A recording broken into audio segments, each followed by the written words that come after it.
Rakyat Aceh jipoh le tentera gara-gara bendera geteriakan merdeka geyu le Tengku Fajri tanggal 25. Ki bancara baik takun ke Tengku Fajri. Tak biarkan urung rakyat Aceh jipoh gara-gara Tengku Fajri. Ningat cerah. Tengku Fajri nya tujuan gegot untuk pemerdeka. Tengku Fadlun agama Allah tujuan gegot. Tapi cara yang salah. Cara yang salah. Nyo tengah musibah. Tentera cukup ramai. Awaknya nak kekuatan. Udah lawan awaknya kekuatan cukup le. Kata teriakkan merdeka. Awaknya bak TikTok na intelijen. Dibaca intelijen. Punyo na lawannya. Tunggu Fajri Pak Iwan Anggrau. Ikutnya rakyat Jepang berkem grau gini. Yang nak pegah dah tuntut. Putra dah tuntut. Uronyo Tunggu Fajri, Tunggu Fadlun berdepu. Urang yang kecewa kepada pihak Mualim, pihak KPA. Urangnya tidak lebih daripada kedai Yosi, hanya pasukan. Kecuali Mualim, urang KPA, ya dah cok merdeka, tak gerak lobnya betul. Itanyo tak cok yang betul-betul menteng, baik yang salah-salah. Tunggu Fajrinya, urang kecewa, yang berdepu, tujuan gegot.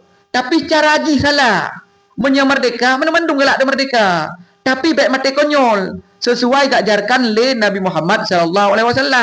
Waktu di Mekah, rakyat mentangdit. Pakan hana gelawan, rakyat mentangdit. Lagi Hasan Tiro. Pakan waktu pun terus kena pasukan hana lawan. Pakan. Karena mentangdit kekuatan. Jino Tunggu Fajri, geju lawan dengan senjata bendera. Kiban cara ada cok merdeka, pemimpin dahana. Pemimpin tanyo Mualim, geim gerogu. Pemimpin lagi Tunggu Fajri, anjir pakai kan? Tunggu Fadlun, awak TikTok. Awaknya tidak lebih untuk pegalak tanya buat TikTok nah. Minta kawin buat TikTok Tunggu Fadlun dan tungkunya. Benar betul. Jadi baik rakyat dikorbankan. Pakai logika akal sehat. Kipan cara ada lawan tentera dengan bendera dan teriakan merdeka. Yang kan konyol. Jadi baik dipegahkan baik tak kena dengan Tunggu Fajri. So yang tanggung jawab. Tunggu Fajri jelas yang tanggung jawab.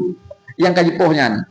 Gara-gara agaknya biu kan me bantuan menteng, tapi bantuan jino tengah musibah. Kan tak merdeka. Konyol dari ipo, bangai, gelarang dalam Islam kekonyolan, bodoh. Jadi nu tolong nu pegah Tunggu Fajri, be nafsu tat ingin merdeka. Goknya pikan betul tatnya, benar betul. Kan betul yan.